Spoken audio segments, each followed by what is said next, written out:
There you go. Oh. What did I do? You press the key more than once. So is there back I have no. the opposite of what you did? There we go. You could call it OGD. If anybody remembers the 1977 movie, Oh God, with George Burns and John Denver. So I decided not to go with this because I'm not sure how many people know this movie. So yeah, dynamic image generation Drupal. This is the only AI thing that you'll see in here, by the way. But you could do things with AI and GD, but everything I'm going to be showing you is just standard PHP. So what is GD? GD is a library for drawing and manipulating graphics in PHP. It stands for graphics draw. You can create primitives, so shapes and lines. You can allocate colors, and you can render text on your image. And it can create images of various types and extensions. So it can create JPEGs, PNGs, GIFs, and it can create WebP images depending on the exact version of PHP that you're running on your server. And so the question would be, why do we want to use dynamic images? Why would we want to do this in general? For me, this came out of a need on a project that I'll get into. But a lot of situations that people could have would be creating images manually or having static images on your site. It doesn't scale for a very large site or even anything larger than a small site. If you have lots and lots of pages, hundreds, thousands of pages, and you need to have images displayed on there, finding those images can be very difficult sometimes. Hero images, I'm going to talk about Metatag, open graph images. Finding images can be very difficult. People end up having to create them. You need to find images online. You need people maybe generate them with AI or something. Like, finding images can be very difficult. And when the more pages you have, the more content you have, it can be very cumbersome. And then related to that is you have content editors and they forget to upload images. So maybe you have a content type where it looks much better when you have a hero image on there, but people just don't upload them, and then you have a blank space or something and it just doesn't look good. Or you have content that becomes out of date.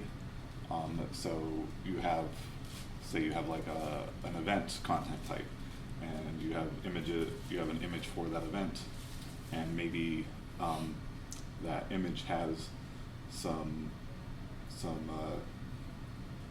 it's a composite image of other images on there that was created by an editor, and it's no longer relevant for that event.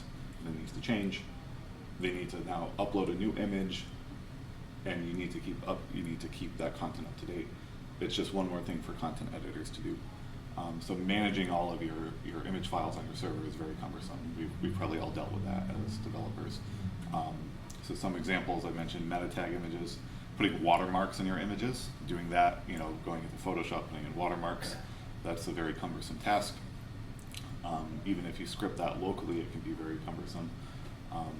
Placeholder images, we're all familiar with just like having you create like a staff or person content type and you have just a gray person outline.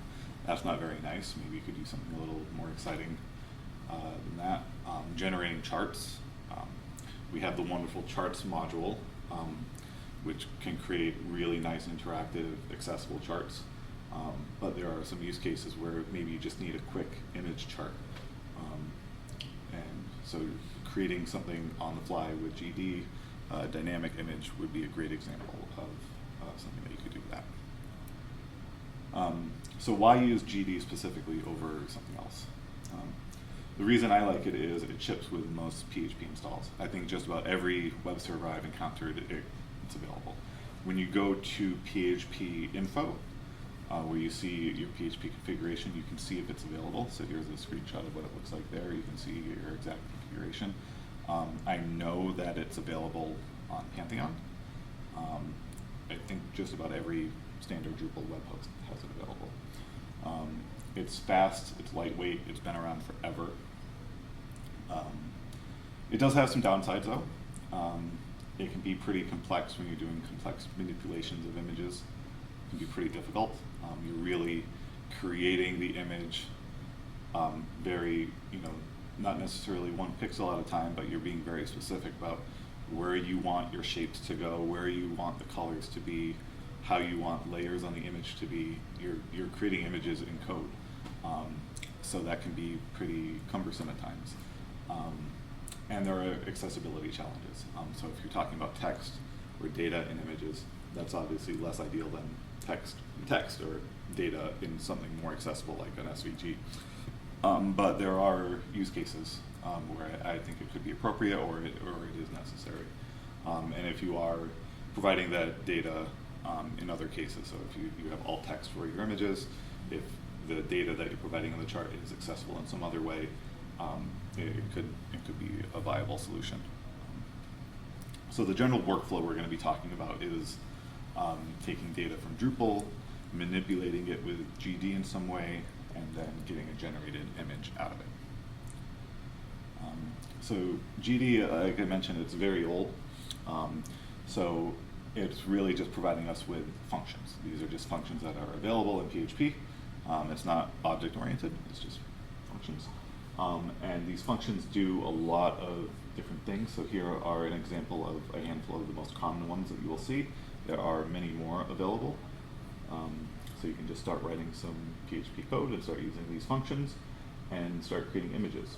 So for example, image create true color, you create a blank image canvas with color support.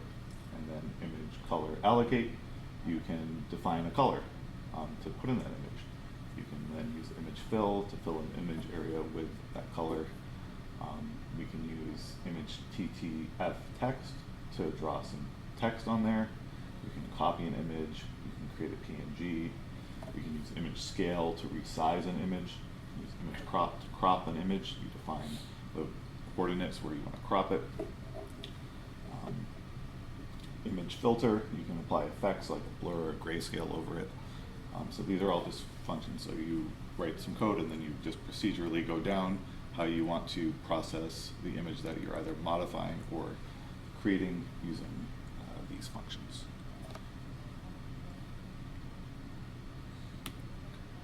So the use case that I find this to be most useful for, and where I initially got this idea, was for Metatags, open graph images. So I think this is a very common situation that people have where you need to have a social share image for all the pages on your site, but you can't. It's just too difficult to create one for every page, or you don't want to have a generic one for every page. You want to have something unique. So you could either create one for every node on your site, which is difficult, or you could have a standard just base image for every node, which doesn't look great. So I was thinking, oh, we could use GD and then take some data from the node and generate an image on the fly. So that's what I ended up doing on a site that I run. This is a site for that is used by people in the Jewish community for Eruvs, which is a pretty complex topic, but it's just part of the Sabbath boundary in Jewish communities. And so there are different pages on the site. So you go to aerostat.us/Skokie or Ball Harbor or /Lakeview, and you get a custom open graph image that is generated based on the node title. So these are images right there that are not stored on the disk, but they are generated by GD using the Metatag module that passes in the node ID as a token in Metatag, and then using a small custom module, GD will, getting that node ID, pull in the node title, layer that on top of a base image, and then render the full image as your meta tag. So this is just, I think, a more practical way to create lots of open graph images. So you can do this with your node titles. You could do this with other pieces of content on your site. You could take images that you already have and put them in your social share image, create like a collage or something like that. So really, the possibilities are endless. Yeah. So if you wanted to see what this looks like, you could go to this link, copy it, and put it in. There's different meta tag testing services like opengraph.xyz, I think one of them is, or just put it in any social networking service, and you can see what the preview looks like, and then you can just try some of the other links as well, and you can see that these are not images that are stored on the disk. They are just generated based on the node ID, and if I changed any of the titles of these nodes, you could paste the link and you would see you get a new image right away. So let's do a quick demo. Everything I'm showing you in these slides are available on GitHub. So there's a link right there. So the first thing we're going to do is just draw some shapes. So there's a few things going on here. We have our background, which is our canvas, has a gradient, and then on top of that we're going to draw three shapes: a square, a circle, and a triangle. And then over in the corner we're going to draw some text that says Midcamp 2026 GD demo. So pretty basic, but this will show us kind of some fundamentals of working with GD. So the first thing we need to do is we need to set up our image base. We need to define the image width and height using the image create true color function, and then allocate some colors using the image color allocate function.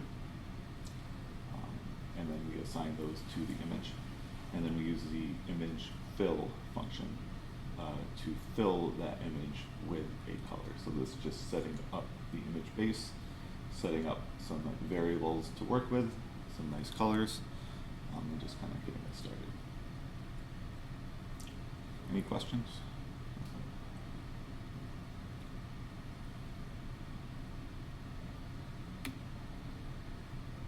So to get the gradient background, we need to do a little math. I will be honest, I did not figure out this math on my own. I found this online. But basically what we're doing is we're looping through each pixel row of the image and drawing the gradient getting darker from white to that blue or purple, and getting progressively darker one step at a time. So this is just kind of a standard mathematical formula for drawing the gradient. So there isn't like a function built into GD to draw the gradient, but this is something that you can find online and just reuse to figure that out. And you can adjust some of these numbers if you want the gradient to be, I guess, sharper or more gradual, or have more colors in it, make it more like a rainbow or something. You can mess around with that a little bit, and right away you can get the results. So now this is just, we have our white background, now we're changing that, and we're drawing the gradient instead. And so the third step is to draw some shapes on there. So GD does give us some functions to draw basic shapes. So we can draw a square or a rectangle with image rectangle, image filled rectangle. And we can draw a circle with image filled ellipse and image ellipse. And triangle is a little more complicated. With triangle, we define the points of the triangle, and we have the image polygon function. So we can, it ends up being a triangle, but it could be any number of points for a polygon. So these are all just, the numbers you're seeing are the points on the grid of where the shape should be. So if you want to change where they are, you can just kind of play around with the numbers and move them around. this ends up being a lot of trial and error of where you want things to be.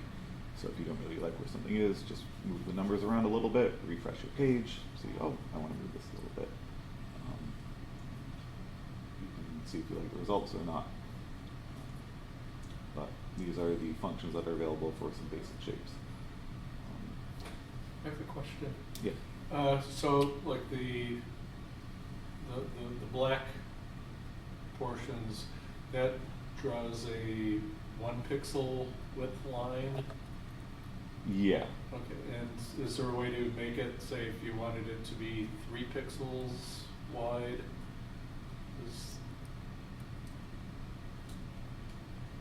Yeah, I think to do that, you would, there's a couple tricks you could do. You could draw another image over it. You could like layer another shape of, yeah. That's another trick that we do with text for like shadows. You can draw like another layer of text and move it over. So you could draw like another square that's a little bit bigger and layer it over. Okay. Yeah, so there's little tricks like that. So now at this point we'll have the gradient background with our square, our circle, and our triangle. And now we want to add some text. So GD has a function called image string, which lets us insert some text right on it. So the parameters it takes are the image that we want to apply it to, the location on the image grid where it should go, the text that you want to render, and the color of the text. So we're just putting the text midcamp 2026 GD demo, and it's black and it's going there in the corner. And then we output the PNG. We're giving it the PNG header. We call the image PNG function to render it as a PNG. And then there's like a cleanup function called image destroy, which just cleans out the memory.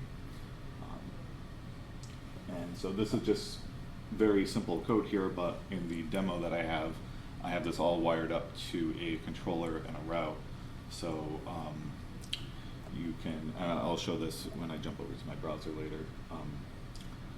You can just go to the route and get the image right in your browser. So you can put this in a block, you could put this as its own route, you could do whatever you want. So you can render the image in a number of ways in Drupal. But I just kept the code here a little simple. The text, as you can see, is pretty basic though. The image string just renders it as like kind of blocky bitmap text. But there's more we can do, and I'll get to that pretty soon. So let's do something more exciting. Let's not just do shapes and blocky text. Let's load a custom background, okay, kind of like I did in the Metatag example. So we can load images, pre-existing images in GD. So here we can have in our custom code, so let's imagine we're writing a custom module here, and we have like an assets directory in the same relative root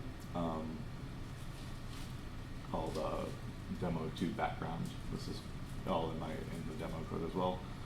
Let's have a checker to make sure the file actually exists, throw an exception if it doesn't.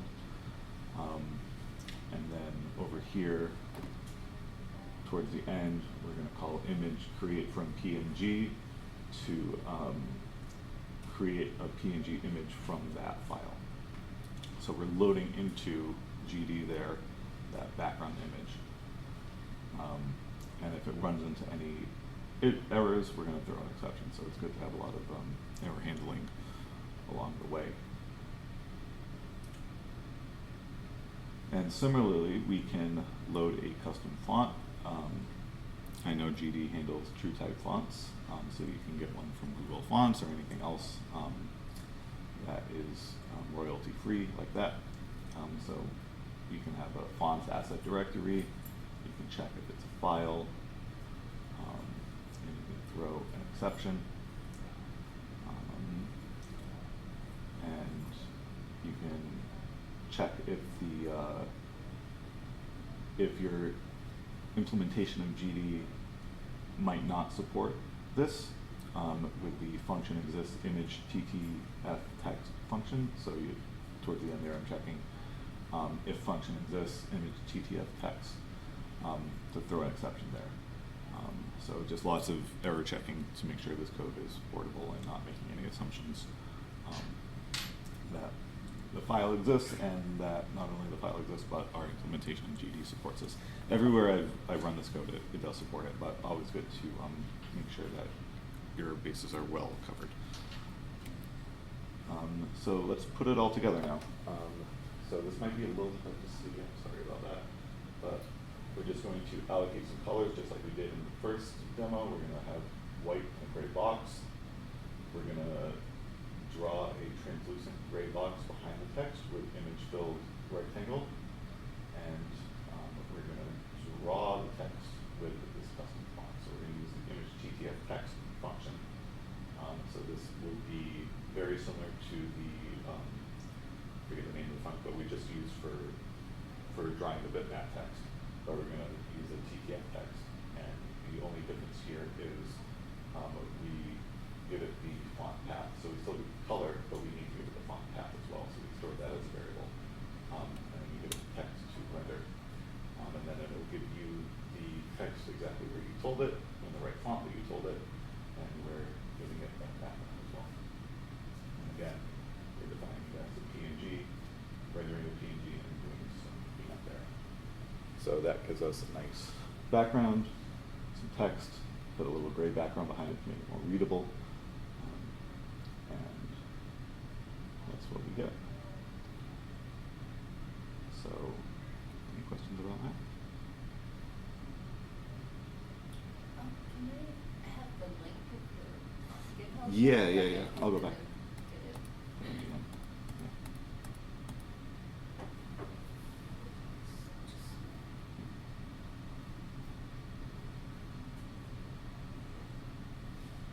And the slides are there too. Thank you. Yeah. Here we go. Okay. But now let's do something more exciting. So let's display some data from Drupal. So far we learned how GD works, but it wasn't really that exciting. It was just some shapes, some text. But let's pass some data from Drupal entities into GD. So we can get data from nodes, we can get it from taxonomies, we can use tokens like I talked about with the Metatag example. And we can render them on top of base images, we can apply fonts, we can use shadows, and then we can return the image as a route. This, again, might be a little hard to read, but I'll just go through it, pretty basic. Up top, we're just going to do exactly what we did before. We're going to load a background and a TTF font, and then we're going to load the article content type. So this would apply to just a standard new Drupal install where you have the article content type available. We're going to use the entity type manager and load the article. We're going to do just some error checking to make sure that the article content type exists. And then we're going to find the newest published article node. So we're going to use the entity type manager to just run a query to check for the latest article on the site. We're going to do a check here to see if there are no articles and throw an exception if that's the case. Here we load in from node storage the latest article node. Do some even more error checking, always good to be thorough. If the latest published article node cannot be loaded for any reason, maybe permissions, that. And then we're going to check for the body field, because that's what we are going to render. So this is just some loading with entity type manager and error checking here. So I picked article just because it was, if you're running this on just a basic Drupal site, that's something that is available. And even on lots of Drupal sites, people still keep it around. But you can adjust this code for another content type that you have pretty easily. And then once we have the article loaded, we're going to pull some fields from it. So we're going to pull the title and the body. So I'm just storing the title, the body item, the body text, and doing some more error checking here, throwing another exception if the body is empty, because it won't be anything to show. And then we're going to get back into some GD stuff here. So we're going to allocate some colors again. We're going to start white, the gray box. We're going to draw another gray box behind the text. We're going to draw the text with a custom font. So here we're going to do 3 rows of text. So this is where we're going to start kind of getting a picture in our mind of what the final product will be. So we're going to have, we know we're going to have white text. We know there's going to be a gray box. There's going to be a gray box behind the text. There's going to be 3 rows of text. So the first row is going to be something hard-coded. It's going to say demo 3 latest article. The next row is going to be more white text, and we know it's going to have the article title, whatever that is of the latest article. And then the third row is going to be the body text of the latest article. And then our familiar just final output here, we remember the header, say it's an image PNG, and the image destroy to use cleanup. So if we continue, drum roll, and see what this looks like. Thank you. Ta-da! Okay, so here's a screenshot of the Drupal node. That's an article. Welcome to Midcamp 2026. Hope you had fun learning about GD. What fun things will you do with it now? And here's the GD image of the same content. We have the hard-coded text, the title, the body, the background. So you can imagine if this was something you needed to display on like a screen somewhere, Metatag image, something like that. And this shows you how you can get images from, you get text, you get data from Drupal, put it into the image. So really the possibilities there are quite endless. How is the translucency defined in the code? Yeah, let me go back to that. So that would be with the, sure that is with, here, that should be from all.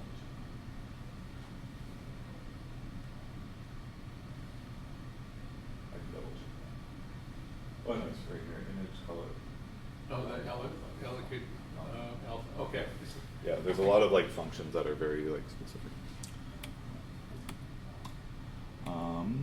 So some more resources. I can after this I can do a little bit more of a live demo. But some more resources. Here's a blog post I mentioned about my meta tags. I have more code about how I actually implemented that. So if that sounds like something you want to try out on your own site, everything's available there. I did find there is a PHP package out there called Intervention Image that is available as a composer package, which gives you object-oriented image manipulation, and you can use that with GD. It also works with Image Magic and something else. I forget the name of it, but if you were horrified by the procedural coding here, there is an object-oriented option available. And I have not had a chance to try it out yet, but it does seem pretty cool. People in Laravel are using it. So it seems like it's just a composer package you can install, and you can do very similar manipulations using GD under the hood, but this is just like an object-oriented wrapper around it. And again, here's the link to some of my slides.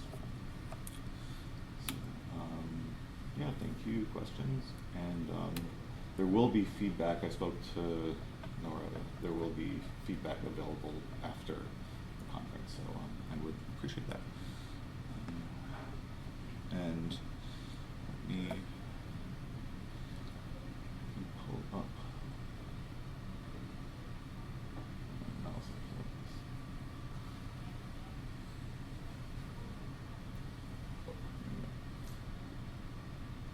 have a demo site running. So if you take the module from the from my GitHub repo, you can see here's that article I mentioned. So it's just the latest article. article. And when you install the module, it adds menu items for you, so you can see the images that are rendered. So here's the first one we did. Here's the second one, that custom font. And here's the third one, which is from the latest article. So we could, right now, doing a live demo, we could create a new article.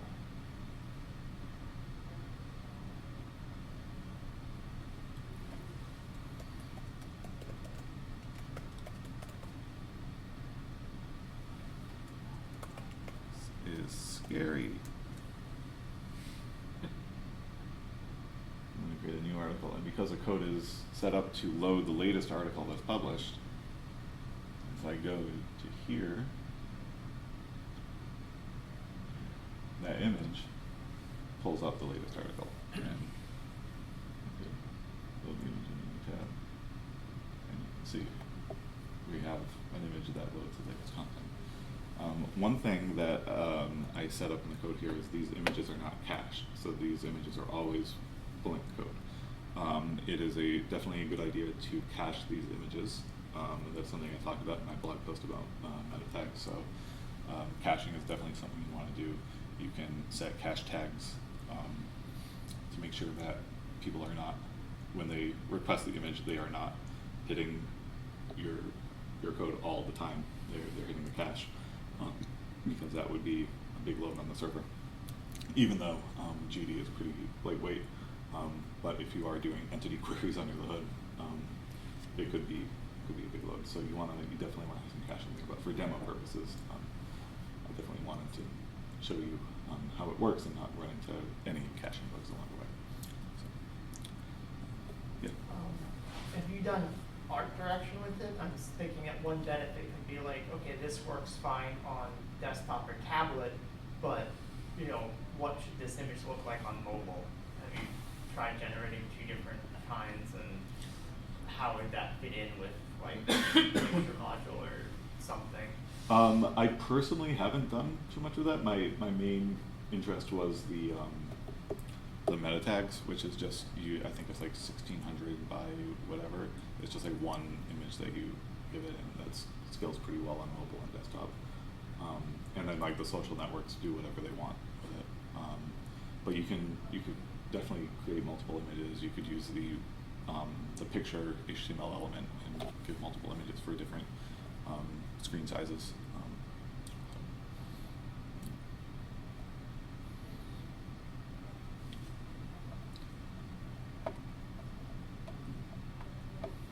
Yeah, so I think this is something that's really available to everyone, and I'm a little surprised people aren't doing more with it, because I think you can do some pretty cool stuff.